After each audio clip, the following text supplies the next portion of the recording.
Right? This is our actually no. Yeah, we're in our Year third two. year. We are in our third year. This is currently right because a year with Shauna and then a year with us. We're live. And then that's fine. We're discussing. I think we're live. Yeah. Let's see if we are.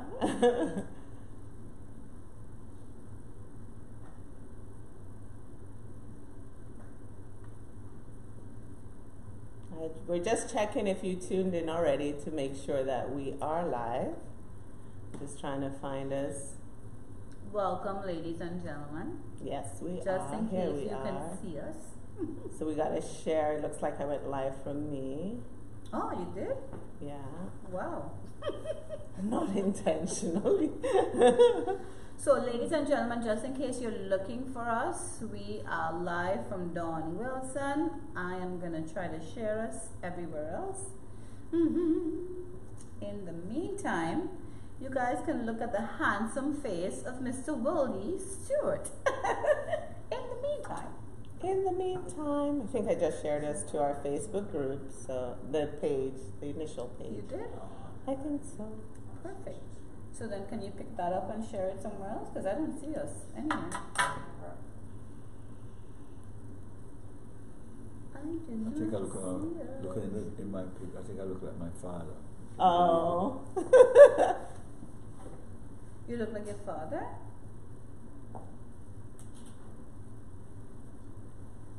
So nothing for your mom? Not a mixture of the two? I say when I smile, I look like my mother. Oh. Did you start a watch party, Dawn? Of course. Because that's what I'm seeing. I don't think so. That's what I'm seeing. It said Dawn Wilson started a watch party. I sure did. In the Caribbean Edge. Which is fine. Which is fine. I Yeah. can still try to pick it up from somewhere. Because it's also on your personal page, correct? Which Dawn Wilson, I wonder?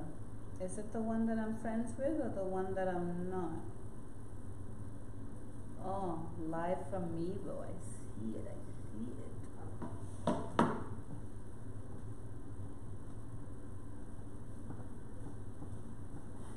Wow, it's giving me the option to start it. So should I exit and try it? No. Oh, No, you just because shared. you're live. So you're You're live. It's just that okay. it's a watch party. So it's fine. It's fine. Yeah.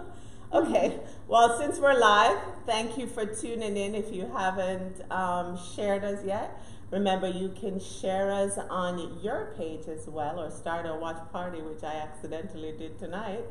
And that way, the more people that are viewing this episode will get to some education from our wonderful guest as we go down his musical journey of this icon, this music icon. So we're going to start the show with introductions. My name is Dawn Wilson. I am Cheryl Ann Marshall. Welcome. Happy Home Day, everybody. Yes. And we have Mr. William Stewart. Most people know you as Willie, correct? Willie. Okay. Definitely. Willie Stewart. Willie It was Stewart. never William? Funny enough, it's always been Willie. Wow. Only if I went, when I was in England, William, will you come here, please? Ah. It's a little different. So your But name on your birth certificate is it's William. Yes. And then I got the name Willie. Perfect. Good to know. Good to know. Good to know. So tell us about Willie. Married? Very much so. How Happily? long? Happily married. How long?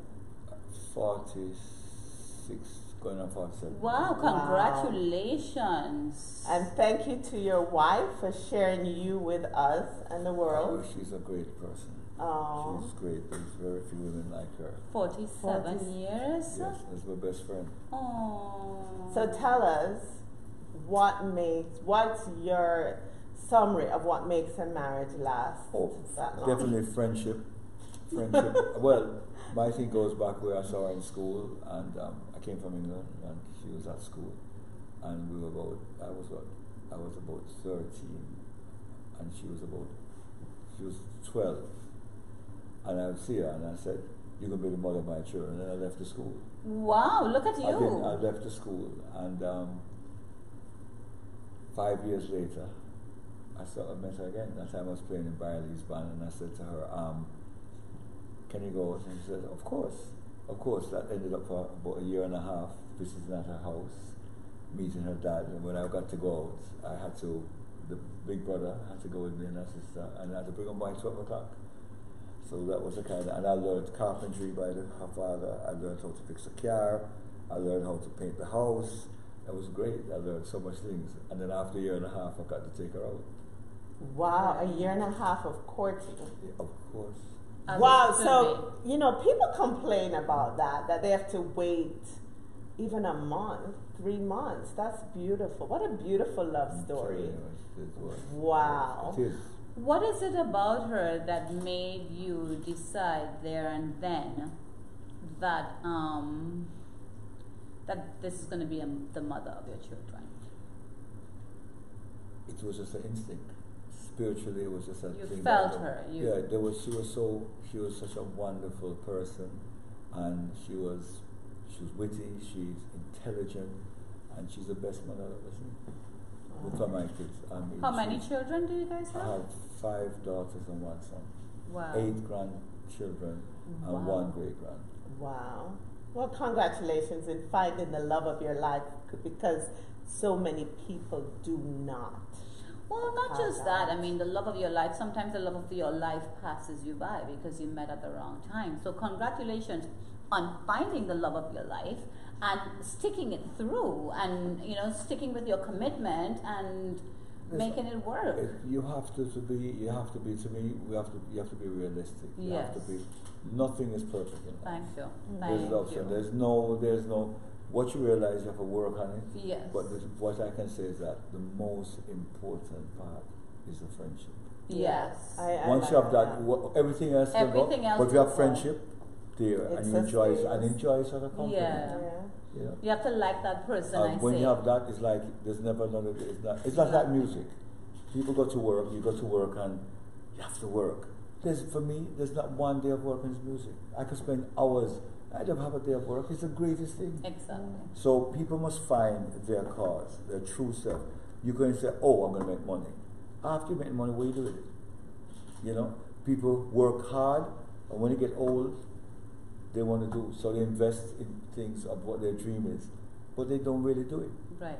Sometimes your job is to maybe take care of children. Sometimes your job is to be something else, but I'm going to do it because of that. You're never happy. Yeah. So it's important that you find your passion. When you find your passion, you never work. Yeah. You and whatever you do, and people know if you're genuine or not genuine. Yes. They know. Thank you. From you go and talk to someone, they know if you're sincere or not. Yeah. Children pick it up more than anything else. Oh, yeah. If a teacher go in there and say, "Oh, I'm here for money, I'm teaching," they know. They start to get bored. But if a teacher's there to motivate them and love what they do, it makes a world of difference. Yeah. So walk us through your musical journey. What age did you start? Well, in England, born to Jamaican parents, at 6 years old, I knew what I wanted to do, play drums. And I would see in England, in those days, they had the lights in the store. You have these stores, really mom and pop stores, and there was a drum set. I can remember what it looked like, the Beatles drum set in the store. I want to look at it. I would just want to say, "Mommy, hold on." I'm just looking at the drums. I mean, if I could just touch it, if I could just feel it, if I could just, but you can't. So we were looking at the window and I'm saying, "Boy, I'd love one of those." And Mom said, "Come on, you have to come now, we have to go." I said, "Hold on, Mom, hold on." Cherishing that moment of that drum set in there. And how old were you at this time? 6, 7. Wow. And I just know, and I would be like, I would always hit pots and pans. And then they realized that I was going to be a drummer. They said, "Boy, it must be." And then there was a friend. My father had this big, great house in England, a guest house. It was like maybe 12, 3 floors and about 12 rooms. Wow. And so there was was my godmother. And her son played drums. His name was George Rudder. And her daughter was married to the Telstar. There was a group called Telstar. And George Bellamy was one of them. So when he played drums, he would play, and he said, "Play." And when I played, he said to my other brother Gene that this is a natural. He's a drummer.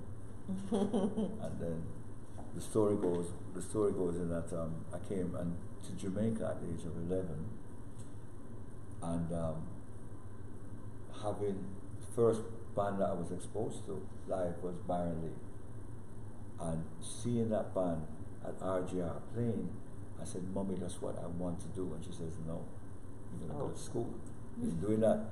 I mean, believe me, at that age, I would clean the drum set. I would sleep by the drum set if it was possible. It was the great. It was so bad that I wanted to play drums that I ended up going to Kingston Senior School to do cadets. So you can play the drums. So I can play and spin it. Yeah. And they said, okay, the guy says, if you can pass this exam in 2 weeks, you're supposed to do it in 4 months. In 2 weeks, with 100%, you go straight into the marching band. I got 100%. Wow. And I was in the marching band. And I had to go and think, I'm just to play the drum. I mean, it was just amazing. So it was always your passion. It was always your passion. So tell us how you transitioned to Third World, which was a huge part of your life. Well, first of all, Byron Lee is my brother. Okay. So a lot of people didn't know that, but I mean, same mother, same father. So seeing that in the first thing when I saw an RJ, I said I want to play. Ended up going to Wilmer's and formed my own band we formed it together, called Dynamic Visions, and started playing school. So when I started to play, I said, boy, we need to play out. But the headmaster, Mr. Bogle, was from England, very strict. So when I said, sir, we would like to play music and if we get permission to play, and he said to me, you're going to play classical music. I said, we can't play classical. No, we want to play ska. Himself, no, I'll think about it, but no, it's not good. So I thought of an idea, and I said, you know what, we need money for the library. So let us play. I tell him that we're going to put the money, donate to the library. So I said, sir, the library needs money so you can get books.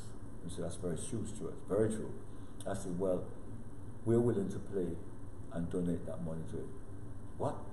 Let me think about it. Calls me back a week later and he says, Stuart, come here. I said, yes, sir. He says, it's a good idea, but you have to be an example to everything. If I catch any of you, anything, it's over and punishment. So make sure you bring the money for the library. I said, sure, sir. And guess what? We were able to play all the girls' schools. So we started playing all of the girls' schools. It was so much fun. All Queens, St. Andrew, Woolworths was next door. And then we got to play for like the doctors' parties, Matalan's parties, you name it. We were the best house band. Then we started playing Casamonte. It was great. And we started playing for festival. Wow. So playing there happened, and then Vision started to get popular, very popular. And then we were supposed to play against another band. And then how I met you, on my road, I used to live on Ligony Avenue. Ibu used to live in Mona. Ibu was a keyboard player of Third World. And Cat was in Ligony, but he was a little baby in Ligony. You know, he used to have a band called Alley Cats. He was right over there. So we were all the same era. So we'd play against each other in churches. So we would play, and then the other band would play, you know, rivalry. I think it was great. And Ibu's name was Rhythms, and Cat's band was named Alley Cats. That time Cat was really fat, you know, fat and chubby. Oh wow! And it was something else, and thus we all knew each other. And then my band broke up, but during that time Ibu came and played with my band, and then it broke up, and then we went into Inner Circle. I was the drummer that went in first, and then Ibu came in, and then we started to play and built up. We were called Memphis Underground, and then it became Inner Circle. So we were I would say I was one of the foundation drummer, and Ibu played the keyboard in Inner Circle. And then Bunny, we played at this club one night, and Bunny said, this guy came up at Tunnel, because we used to play, you know, every night. Not every night, maybe 4 times a night, while we were going to school in the club. So we were the first band to play, like the disco would be playing, and then we would play. And the people don't realize there's a changeover. Right, we just cut the same song and cut it. Wow. So we had to learn 12, 13 songs a week. So it was great. And then one time when we were playing, this guy come and said, Fall in Love, Bonnie Clark. And then he became in the band. And then Cat used to watch one of our, Richard Gray, one of our guitar players. And it was great because he was watching, studying, and then when Richard left, Cat came in the band. So that is where Third World nucleus. So the four, and then after I left the band, Carrot came into Inner Circle. So the 5 members was Cat, Ibu, myself, Carrot, and then Prilly was the original singer. Prilly, so that came out of Inner Circle, and then Third World formed. And so Third World was a beautiful journey because we knew each other to a certain extent, but there was a brotherhood like nothing other. It was like very spiritual, and it was, when we played music, it's like everybody added an ingredient of something special to the music that became a signature sound of Third World. Right. And so, that was that journey there, and it was a beautiful journey because we got a chance to have Stevie Wonder, right, Tried Your Love with us. We had a chance to play at Giant Stadium to 80,000 people. We had a chance to jam with Santana. We had a chance to see concerts that was unbelievable. To meet people from around the world that loved our music, people who was maybe very, very sad, brought them back. People who was fighting against apartheid in South Africa would use Bob Marley in our music and Jamaican music to encourage them to move forward, they uplift their spirit. It's almost therapeutic. It was therapeutic. Yeah. So to be traveling the world, we're traveling like 250 days of the year, around everywhere. And it was a lot of joy, it was a lot. Going to Africa, playing in Nigeria, it was Japan. I mean, the first time when we went to Japan, and our record, which was You Got the Power, they changed everything in Japan. They always do their own labeling, so they called it Love Island. Wow. So the song went platinum, we had double platinum for it. Even when Stevie Wonder got, he had to play Try to Love. Yeah. And when we did Now That We Found Love, which was the album before Journey to Addis, and Now That We Found Love was a jam in Nassau. It was Ibu, Carrot, who's gone, Carrot, and Ibu and myself. We were jamming in the studio in Nassau, and boy, Ibu must have knew the song, but I didn't know the songs we were playing, and boom, we played it, and it was jamming. And then Cat came in, and the timbale was there, an engineer put the thing, and Cat played timbale, and that song was history after that. Wow. Because that was a huge turning point with Stevie Wonder as well. What was it like working with Stevie Wonder? Unbelievable. His working habits is unbelievable. He'll go 2-3 days working in the studio without eating, and let's go through. He'll eat and he's on it. It's like, because there's no day or night for him. It's just wow. He loved it so much. You'll find he had to so have about 6 about it, engineers or 7 engineers that have to stay up to keep with him, because it was it was. And when he does this, it's like he's getting it. He's feeling it. He's like if he meets music. you, right? And he says, "Hello, Auntie." He'll remember you like an elephant. 3 years, 4 years, he'll remember your name. Wow. Even though he can't sing. It's amazing. He's a character that when he plays, there's something so spiritual about him playing. And he just said to me and said, "Willie, no matter what, tape everything. If you're playing, you have a sound, sing it. Because you don't know when you're going to need it. It's like depositing into a bank. It's like you're putting money in a bank, but you're saving for the future." So he said that. So it was great meeting him. And in fact, how it went is that I went to Otrias and we talked, and it was good meeting him there. And he actually came back to my house 2 days later in Red Hills, and he spent the whole night. We stayed up playing music, and then when all of a sudden everybody was at the house to look, to see him. It was something else. What an and then Ibu and myself experience. went out, and we went to Sheridan and visit, and he started to play the music and everything. And he said to me, "Boy, we're going to come back. We're going to do something." And what he played, Bob Marley. When Bob Marley left us, we had a concert in Jarrett Park. The park in Mobay. I think it's Jarrett Park. We played there, 30,000 people. And Stevie, nobody knew. They heard that it might be a rumor. We were practicing at Intercontinental Hotel, and at 5 o'clock in the morning, we went on stage Third World, and about 30,000 people parked, and Stevie came on, and we played Master Blaster with him, and we played our set, and he came on, teared up. It was like deja vu, because it was like, he said, Bob Marley on the one. People were playing Bob Marley at 5 o'clock, 6 o'clock, break into the break of dawn, boom. was getting through, was going through, and then he said third world under one, which was basically maybe talking about other countries, but it was sort of like I was under one. Mine was something else. So things like that was very highlights of our career. You know? You should see how your face lights up. I know, right? I'm watching your eyes and your like, smile. Those are experiences that stay with you. If you can't be passionate about you, what's the point of living? You say, oh, it was, you know. It was good. People talk too nasal, man. Get into yourself, man. You have to. You can't motivate anybody if you're going to just, hello. Or you're playing and you're looking at somewhere else. You know, you can't do that. Yeah. You have to be into that moment. When I play music, I don't see nobody. I'm into a world, I'm into this world of, it's just, and that is why even when I do music facilitation and coming out of third world, and I went and studied back in England to be a music facilitator, there's a grand difference because I wanted people to feel that joy. When you play in a band, you're playing to 80,000 people and you're rocking it, or you're playing in London, and there's about 30,000, 40,000 people up there, and you're playing, and the gelling and the people, it's like there's something like no other. It's like, so I wanted to give everybody, by playing drums, what is it to feel I'm playing the orchestra? What is it to be a musician? I'm playing harmony together. There's nothing like it. Nothing. Yeah. You should try it. You're never too old. You're young. You're never too young. I try to tell myself that, but oh my gosh, I feel like and I always wanted to play the drums as well. Well, that is why when I do workshops, come to one of mine, because when I get you playing some stuff, you won't believe it. Because when you're a musician, you don't have to prove. You come to hear that musician or that band.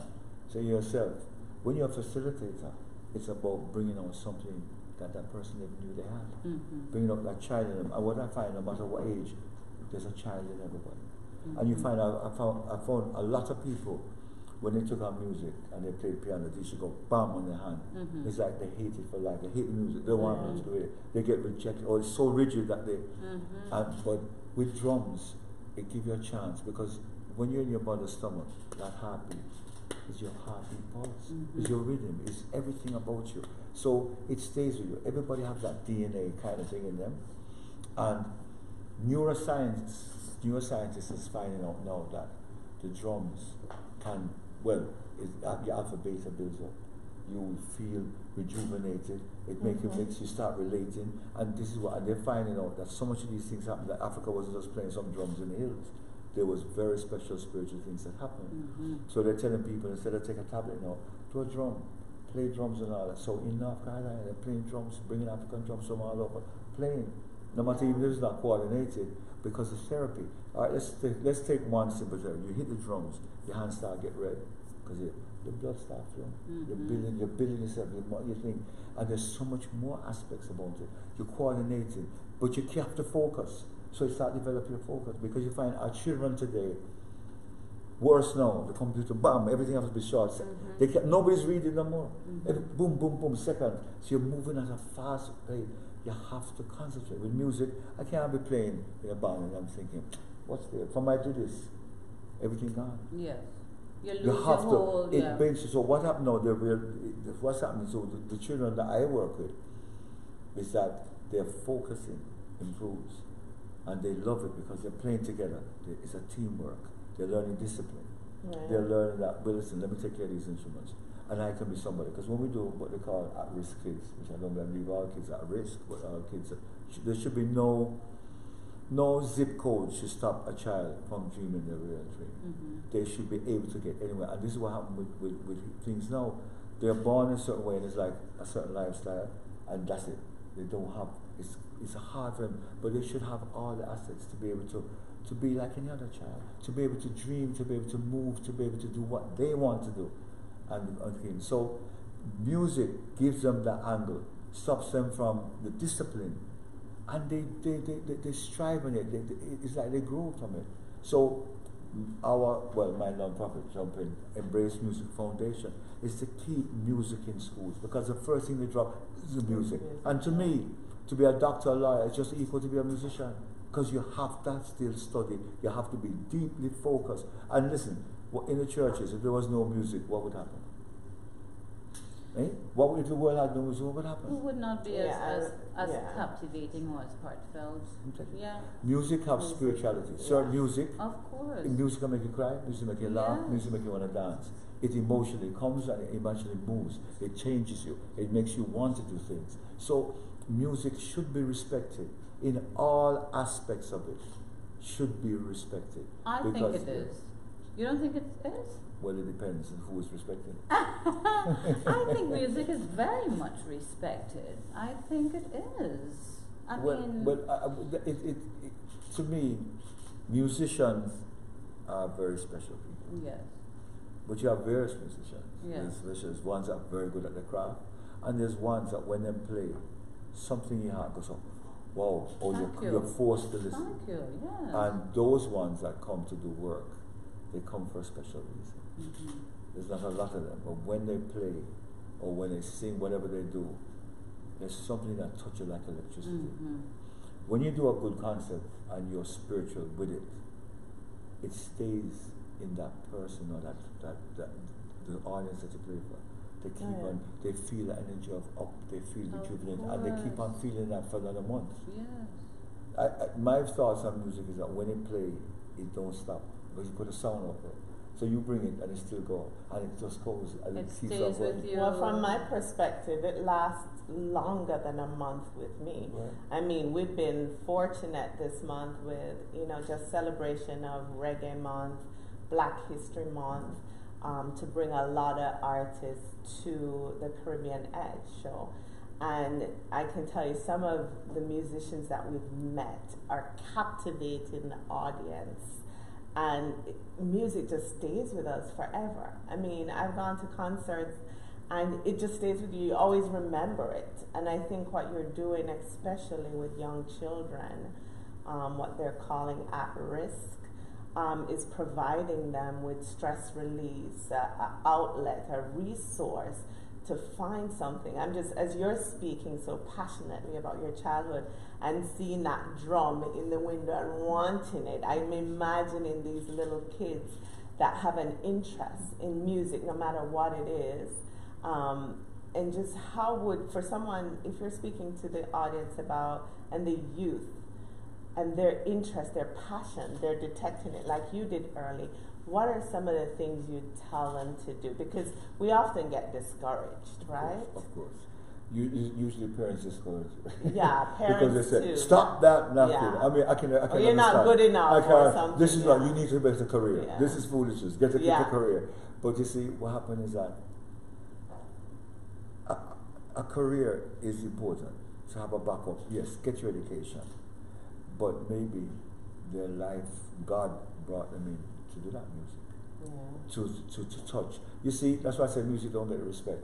Because maybe that music is changing someone's life from committing suicide. Maybe that music is taking someone from doing drugs to stop. Maybe that is helping someone to find God.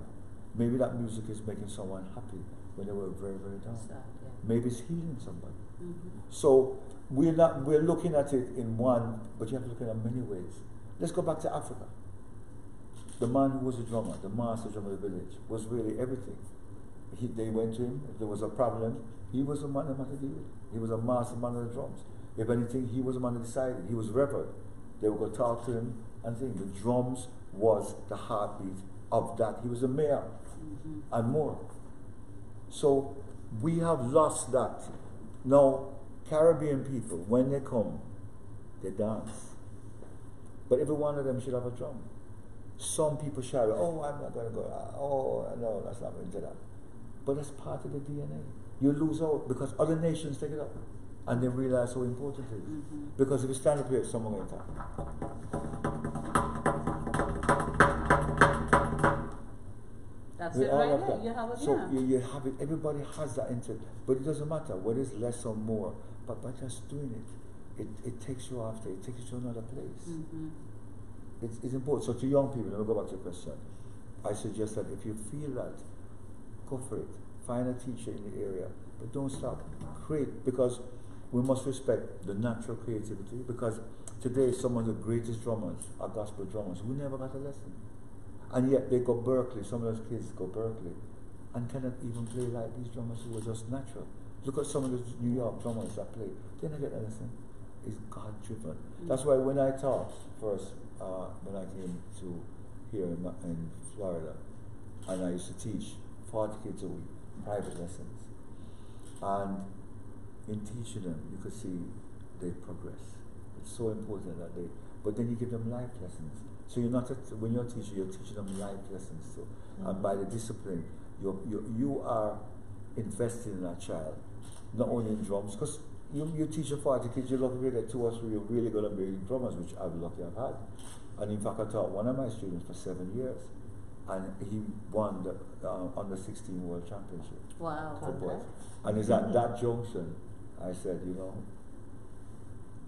teaching one child at a time is good, but there's need to teach more. Because at this age, of my age, I said that you can reach out to more. Why take? And then I started to do much more workshops, because we're doing team building. I do with people, I do with companies, and you can see they all enjoy. It's like when they're playing, a smile come over their face, and they feel, wow, I can't believe I did this. Wow. And when they go, it's like them, and it bring, after, if they're having a meeting, they're going to meet. It's like everybody's one. Even strangers. It's like it's like it's the water, the glue that's brings us together. Brings everybody together. Yeah. And bonds people. And you don't have to say a word.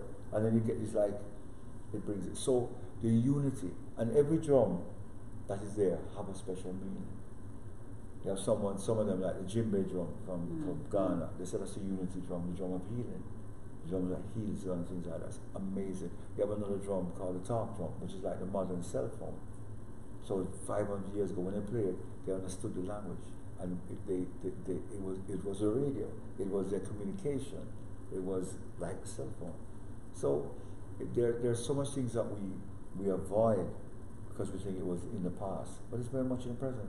Because if the rap beats wasn't so good, or what's happening now with all those beats, reggaeton, is the drum you're dancing to. Is the beat, the rhythm. Of course. We're more rhythmatic now than ever before. They've scaled almost everything else. And you're hearing the beat playing, and the people going up. What is that? You see? And the thing about it is that, that's why I come back to respect. We need to respect, one, our musicians more. We need to respect the music more. And by that way, we should put it more into schools, give children instruments to create, and it would change the frequency of the world. I like that message. Yeah. Because a lot of people don't realize it. A lot of people, yes, they love music and they enjoy it and they dance to it and they sing it and they feel like if it's being, it's endearing, it's captivating, but I don't think people realize how important it is and how much we should really encourage the young ones of today to get into it. Are you still teaching? I teach like 2 students a week on a private basis, but I do master instructions when I do the instruction. All right, when I do Rhythms of Africa, let's talk about the show coming up. Yes, the show ladies and gentlemen, he's here to promote his yeah. show that's no, coming I'm up. not here to, but I'm here to be, I'm honored to be on the Caribbean Of Edge. course. Let me put this down. I put that down now. I don't come here to We promote the want show. people to know about this. All right, thank you. Since you said that, Of thank you. Thank you. So, this show here, look at it. Look who we're bringing in. Forget about me. Richie Stevens, Itana, Pluto, Wayne Armand, and all the hosts of great musicians here, local and international, coming together to play for Rhythms Africa, which is going to be on the 29th, which is Saturday coming, at the Charles F. Dodd Center. Now, people don't know about the Charles Dodd Center. It's a 3,000 seater. It's a state of the art, and you feel like you're in Las Vegas. It is fabulous. So, let me go there. So we're training. I train the kids because it's all connected to this. I'm training Pembroke Pines Charter High School. I'm training them now for 3 months. I've been training them once a week for 2 hours. 30 hours they get. And they're going to play with all the drummers from the world along with all the musicians. Now the journey starts from Africa, north, east, west. Then we go to Cuba. We go Brazil. We go Cuba. We go Trinidad. We go we're going to New Orleans, and it's a journey of all the different things. We do Haiti, we do Barbados, we do Trinidad, as I said before, Jamaica. But this time, because it's Black History Month, it's like the stars line up for this show. I can't explain to you. Because it's Black History Month, we are officially endorsed for Reggae Month by the Jamaican government. And the other thing is our 8th anniversary, because we have done this show at Adrian Art Center. Oh. Yeah, we have done, we've full Miramar Cultural Center 3 times. The first one was in Miramar. 1,000 people came. The show was free. 1,000 people came to the show and couldn't get in. Wow. It was full. And we have done Bailey Hall. We have done most of that, but at least 8 of them. This is the 8th one. And we did West Broad High School. So how we came to Pembroke Pines, we did West Broad High School. And I live in Pembroke Pines. So I said, you know, let me do West Broad High School. And the mayor came from Pembroke Pines and all the commissioners. And when they saw the show, said, this has to go to the main city. And when he said, I'm going to call you in 2 weeks, I said, sure. And he stuck to his word. Mayor Artist stuck to his word. He invited us on, and he had a big meeting. He says, I want this here. And everybody, 8 people on the thing. And I said, oh, when he talked about the show, I started saying, where's the person he's talking about? Who's that? Because to me, I'm just a facilitator. Right. The musicians that is chosen for the show are special. I feel that, well, God chose them, but when they play, they're musicians of the heart. When they play, you feel something. When they play the children. So when they play and the children see them play, wow, they say, wow. And when they see the children, they encourage them, they're playing the percussion. It's like the children feel supported. Like when I did Big Brothers and Sisters for the Asian Arts Center, there was 4 Miami schools we had to use. We couldn't get the schedule together, so we had to teach them on a Sunday at Verritt Park, Coconut, what is it? Coconut Grove? Coconut Grove, in Coconut Grove. And we went into the place with like a little arena, like a little basketball arena, but it was echoing. And one of my friends who was there working, he said, let's go on to this mushroom place outside. I said, but suppose it rains, I forget about the rain. Put them there. So we train. So when we bring the instruments, and they see the truck come out, and we bring food and everything, they say, who's that for? I said, that's for you. What? So they start playing. They were shy first, they get used to it. People come from the streets and start watch them. And this build their confidence, so they start getting better at it every week, you know, start moving, and then people start clapping them. Lady come past and give the organizers $250 and said, this is what going to keep people off the street, this is what keep our children, this is what, and then people start to watch them. So they build a little confidence. Because these children, some of them wasn't even wanting to go to school. Some of them wasn't there to go into jail. So we continue training them. And then they played Adrian Art Center. When they played, they were nervous because 1,600 people. Can you imagine? And we're going. So when we started to play, and they got the clap, different. It's like a veil came off them. Wow. These children says, I am somebody. Even though I born in me is somebody. And you still different. And today, why is this show so special? Because some of them 8 years later are married, have children, and they still on our Rhythms of Africa Facebook write and say, are they better than us? And these are people, can we do it again? This is the best thing in life. Can we do it again? So they're coming. Because one of the ladies who worked with Big Brothers was her name is Marianne Wise. She went out of her way to make the children pick them up to reach there. There's very few people like that. Like that. She's coming to the show, and about 5 or 6 of them are going to come and revisit. But as being, you know, of 8 years ago. But here's what I'm hearing, right? You've taken these kids that are just kids, and you've given them such a grand opportunity to be with all these artists. I mean, can you imagine being a kid back then at this age and having this opportunity? It's phenomenal what you're doing. And I can see a lot of city people wanting you to bring this show to their arena. I mean, I was sitting down with Marco Brown, who is one of the longest, started promoting in South Florida. and he was telling us everybody has to go to the show. And he didn't know till after he was talking that you were coming on the Caribbean Edge. But he's like, listen, this is $15 and you're going to have the best time of your life. It's affordable. This show is worth 45 I know. to 50 easily. I was surprised. And listen, $15, but what it is that we're a non-profit and we believe in bringing the community together. Oh, absolutely. We want to bring everybody and say, let us enjoy. Let us celebrate Black history. But also, because it's Reggae Month, so in the second, so it's part 1 and part 2 is going to be reggae, and it's going to and then Trinidad soca and everything. so now I'll leave you. Very important. You have to have Trinidad soca. I mean, come on. Put your hands in the air. Put your hands in the air. Wave your hands like you really don't care. Wave your hands like you really don't care. No, we don't, ladies and gentlemen. We are going to wrap up right now. We're going to get some closing statements. Thank you so much for tuning in. But everyone needs to go to the show. Everyone. It sounds like it's going to be a blast. And I'm going to start off with my closing statement. Music is the food of life. I've always believed that. I've always wanted to learn to play an instrument. According to Willie Stewart, it's not too late. I've thought about the steel pan. I've thought about drums. So maybe I will take you up on that. Maybe you've inspired me. Maybe. And I encourage everyone to do the same. I mean, I love my music. I don't know where I'll be without my music. I really don't know. So the respect that you seem to be seeking, I feel like if you guys already have it, but you are in the industry and you know very well whether or not that respect is still very much needed. So thank you so much for coming on. Thank you for sharing your story. Thank you for encouraging the young ones, for encouraging the older ones to stick with music, because it really is the food of life. I believe it is. Okay, and for me, I want to say thank you for what you're doing.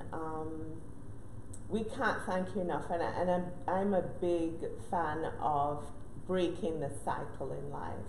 So like you mentioned, there's so many parents that discourage their kids or say, go take up a book and not focus on music. I think the more we have people like you that talk about your passion and love, and people like us, regular people, that break that mold and allow our children to develop and live their dreams, and that's exactly what you're doing.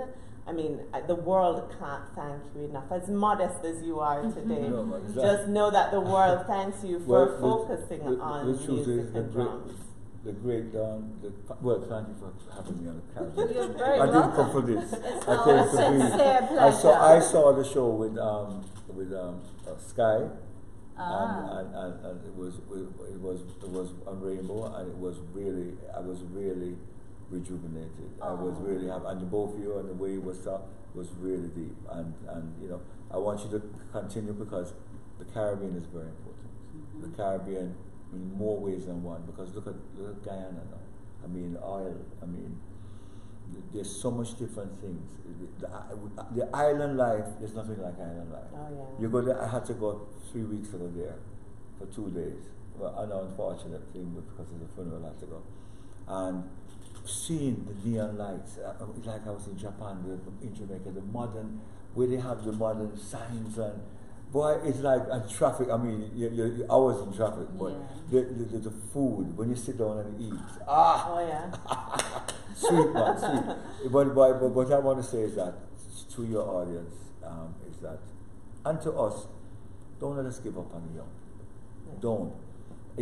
I see them. I am lucky to be in a school to work with all, from elementary, from K-12, right up to high school, right up to past college. And to live in this world with so much things is not easy. I see what they go through. And so you talk and you feel they're not listening. But just a little seed can go far away. Yes. Do not give up talking to children. Do not give up, because out there, if you don't, there's a lot of other things Other can carry people, them. yeah. There's a lot of things talking, and you do not lie to them because they're going into there and it's dead in their face. Be Yeah. honest to them. And then they Be wouldn't honest trust to them. you either. They won't Yeah. because they can check back. So Yeah. you have to be, listen, it's our kids, they're tomorrow. Yeah. It's our and tomorrow generation. So let's invest. Keep on. When my time, elders will talk, but we give up. Elders give up because they say, boy, they're going through. Do not give up on it. I'm not Do giving not. up. Yeah. And say, Great closing from Willie Stewart. Thank Do you. not give up on the young ones. I truly believe that. I like that closing statement a lot. Thank you. And Take care, thank you everyone. for tuning into the Caribbean Edge, and we'll post how you can connect with the show Rhythms of Africa. Remember, it's this Saturday and it's only $15, and you will have the time of your life. So Definitely. thank you. Take care, everyone. Ciao for now. Thanks for tuning in to another episode of the Caribbean Edge. Bye.